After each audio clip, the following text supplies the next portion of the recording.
O peso das palavras, sabedoria para falar, discernimento para calar. Você já disse algo que não deveria ter dito? Algo que saiu rápido demais? Carregou mais emoção do que precisava? Ou que, percebeu depois, não precisava ter sido dito de forma alguma? As maiores crises de relacionamento, nos casamentos, nas famílias, nas igrejas, nos ambientes de trabalho, não começaram de uma traição enorme. Começaram com palavras. Com uma palavra dita na hora errada. Com uma palavra dita sem pensar. Com uma palavra que não deveria ter saído. E ao mesmo tempo, quantas situações poderiam ter mudado completamente com uma palavra certa, dita com coragem, na hora correta? Hoje, vamos falar sobre algo que todos carregamos e poucos disciplinamos: a língua. Um músculo que ninguém treina. Nós vivemos em uma cultura que confunde sinceridade com ausência de filtro. Eu sou assim, falo o que penso. Virou um elogio, virou identidade. Mas há uma diferença enorme entre honestidade e impulsividade, entre verdade e crueldade, entre o que é verdadeiro e o que é necessário ser dito, desse jeito, para essa pessoa. O apóstolo Paulo sabia disso. Ele nos ensina a falar a verdade, mas em amor. As duas coisas juntas, a verdade sem amor fere, o amor sem verdade não ajuda. É a combinação que exige disciplina. E ao outro lado, o silêncio covarde, a palavra que precisava ser dita e não foi, a conversa difícil que foi evitada, o elogio que ficou na garganta, o pedido de perdão que nunca chegou. Controlar a língua não é só sobre o que não dizemos, é sobre ter sabedoria para saber o que, quando, como e para quem falar. Isso exige algo que a cultura atual não valoriza: pausa, reflexão, discernimento. O que a Bíblia diz sobre a língua? A Bíblia não trata o tema da língua como um detalhe de conduta. Ela o trata como uma questão de caráter. Provérbios nos diz com precisão cirúrgica: quem guarda a sua boca e a sua língua, guarda a sua alma das angústias. Guardar a alma das angústias não é promessa pequena. E a condição é uma: guardar a boca, guardar a língua. Mas é a epístola de Tiago que vai mais fundo. Em todo o Novo Testamento, há poucos textos tão diretos quanto Tiago 3. Ele compara a língua ao leme de um grande navio, pequena em relação ao todo, mas determinante para onde o navio vai. Compara a uma pequena faísca que incendeia uma floresta inteira. E então ele diz algo que ninguém consegue negar por experiência própria. A língua, porém, nenhum dos homens é capaz de domar. É mal incontido, carregado de veneno mortífero. Tiago não está sendo pessimista, ele está sendo honesto. A língua não se doma sozinha, com força de vontade pura, com esforço humano bruto. Ela exige algo maior, uma obra do Espírito Santo, uma transformação de dentro para fora. E Jesus vai ainda além. Em Mateus 12, ele nos diz que daremos conta de toda palavra ociosa no dia do juízo. E acrescenta: porque pelas tuas palavras serás justificado, e pelas tuas palavras serás condenado. As palavras revelam o coração. Não são apenas sons, são janelas. Há tempo para falar e tempo para calar.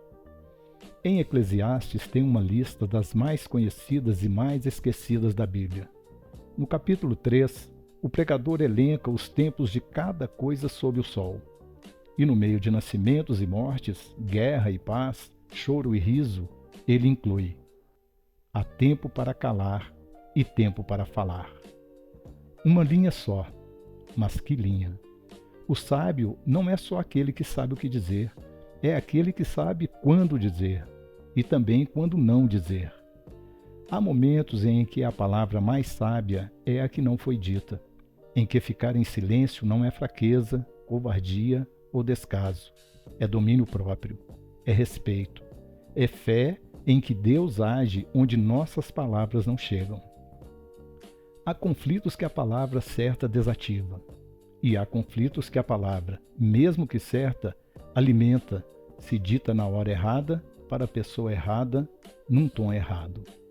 O discernimento que a Bíblia chama de sabedoria inclui isso: ler o momento, entender o interlocutor, perguntar não só o que preciso dizer, mas também isto precisa ser dito agora, por mim, desse jeito?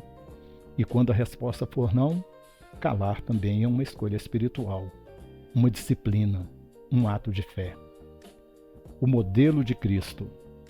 Quando olhamos para Jesus, encontramos o modelo perfeito do que é controlar a língua sem perder a verdade. Ele sabia falar com autoridade e sabia ficar em silêncio. Diante de Pilatos, quando a acusação era injusta e a defesa seria inútil, Jesus ficou quieto. E o texto diz que Pilatos se admirou muito. Ele sabia usar uma única pergunta onde outros usariam 10 argumentos. Sabia reconhecer quando as pessoas não estavam prontas para ouvir. Sabia quando o silêncio falava mais do que qualquer discurso.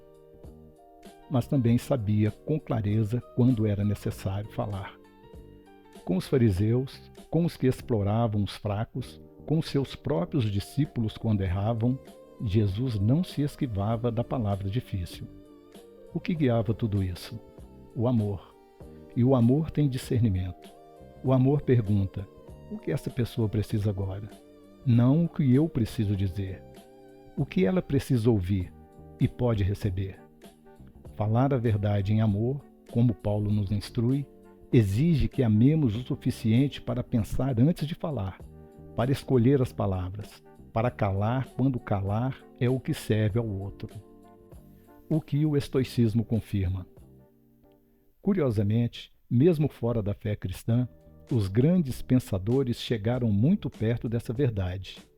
Epiteto, filósofo estoico que nasceu escravo e tornou-se um dos maiores mestres de sua época, dizia com uma simplicidade desconcertante: temos 2 ouvidos e uma boca, para que possamos ouvir o dobro do que falamos. Mais ouvidos do que boca, mais escuta do que fala.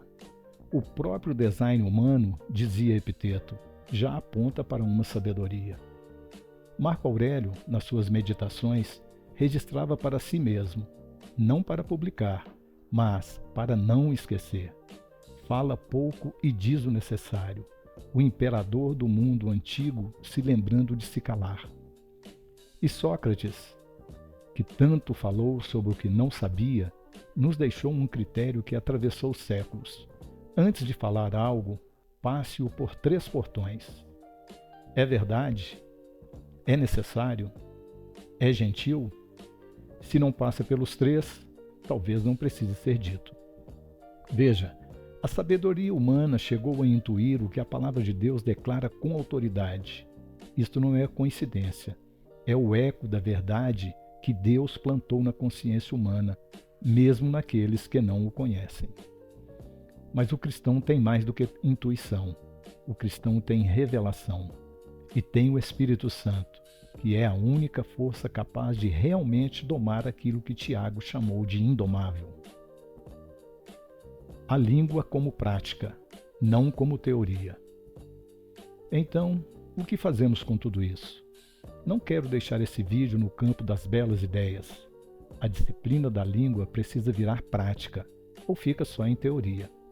Primeiro, antes de responder, respire, especialmente em conflito, em discussão, quando a emoção está alta. Um segundo de pausa pode mudar o que você diz, literalmente. O cérebro precisa desse intervalo para passar do instinto para o discernimento.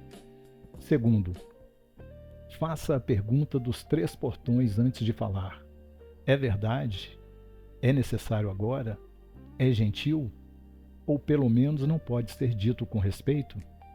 Se travar em qualquer um destes 3, espere, reavalie. Terceiro, pratique a escuta real. Não a escuta que espera a sua vez de falar, mas a que genuinamente quer entender o outro. Isso muda o tom de toda a conversa. Quarto, cuide das palavras que você fala sobre si mesmo. Muita gente disciplina a língua com os outros e se destroça internamente com o próprio monólogo interior. A Bíblia nos chama a pensar no que é verdadeiro, honesto, justo, puro, inclusive sobre nós mesmos. E quinto, peça ao Espírito Santo esse dom. Ele é chamado de conselheiro e aconselha também sobre o que dizer e o que calar. Isto é oração prática. Senhor, guarda minha boca, governa minha língua. E um convite final. A língua é pequena, mas muda casamentos, destrói amizades, constrói ou desfaz comunidades inteiras. Guardar a boca não é perder a voz, é ganhar sabedoria sobre quando usá-la. Falar com discernimento não é ser calculista, é amar o suficiente para pensar antes de abrir a boca, para perguntar: o que essa pessoa precisa ouvir? O que edifica? O que serve ao amor, à verdade, à paz? E calar. Quando calar é o que a situação pede. É também uma forma de fé. É confiar que Deus age onde nossas palavras não chegam. Quem guarda a sua boca e a sua língua, guarda a sua alma das angústias. Porque pensar também é um ato de fé.